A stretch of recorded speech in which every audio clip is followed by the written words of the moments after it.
दोस्तों, आप सभी ने अपने बाबूजी से एक बात तो सुनी ही होगी कि बेटा अभी उम्र है, पढ़ाई कर ले, अपने पैरों पे खड़ा हो जाना, तब तू जो चाहे सो करना, अच्छे कपड़े खरीदना, महंगे जूते पहनना और फिर जहाँ चाहे वहाँ घूमने जाना, क्योंकि ये समय सिर्फ पढ़ाई करने का है।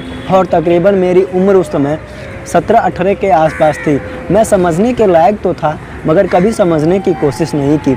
मेरे बाबूजी अक्सर कहा करते थे, बेटा प्राइवेट नौकरी है, इसका क्या भरोसा, आज है कल नहीं है, दो चार पैसे जब तक आ रहे हैं पढ़ ले, हो सकता है कल तुमको पढ़ा भी ना पाऊँ। जानते हैं, एक दिन की बात है, जब मैं पूरा दिन भर क्रिकेट खेलकर शाम को घर लौटा तो देखा बाबूजी दरवाजे के पास ही खड़े हैं। मैं तो पूरी तरह से डर गया था और मन ही मन में सोचने लगा था, बेटा आज तू तो गया, क्योंकि बाबूजी का गुस्सा 7वें आसमान पे था।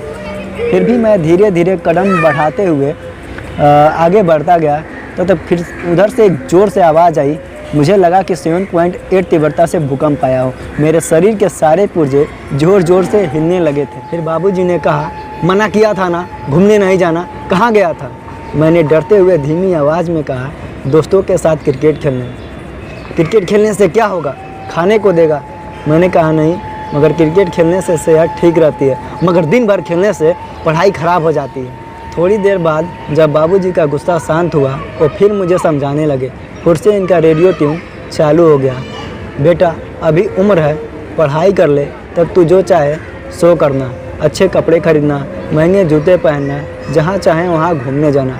प्राइवेट नौकरी है, इसका क्या भरोसा, आज है कल नहीं है, जो भी 2-4 पैसे आ रहे हैं पढ़ ले, हो सकता है कि आगे पढ़ा भी ना पाऊँ। और दोस्तों, कुछ समय बाद हुआ ऐसा ही। तब मैं बाबूजी की बातों को समझने लगा था और ठीक ठाक से पढ़ाई भी करने लगा था। 1-2 गवर्नमेंट एग्ज़ाम क्वालिफाई करके फाइनल मेरिट तक जाते जाते 1-2 नंबरों से बाहर हो गया। निकम्मी सरकार की नीतियाँ भी कुछ ऐसी हैं कि गवर्नमेंट जॉब की वैकेंसी भी पंचवर्षीय योजना की तरह हो गई है। जब इलेक्शन होने वाले होंगे तभी वैकेंसीज भी आएंगी। और मैं ठहरा गरीब परिवार का लड़का, इतने लंबे समय तक कैसे इंतज़ार करता। और बीच में ये कोरोना का टाइम पीरियड, जैसे तैसे ज़िंदगी बदहाली में कटने लगी थी और घर की आर्थिक स्थिति पूरी तरह से डमाडोल होने लगी थी। और मैं अब इतना बड़ा हो गया था कि मेरे सामने परिवार की जिम्मेदारियां और मेरे सपनों के बीच खूब जद्दोजहद होने लगी थी। आखिरकार मैंने परिवार की जिम्मेदारियों को चुना और पढ़ाई लिखाई छोड़कर सपनों की नगरी माया नगरी मुंबई निकल आया। दोस्तों, यहाँ तक तो मैं अपनी ज़िंदगी जी रहा था, मगर अब शुरू होता है स्ट्रगल ऑफ लाइफ। जय हिंद।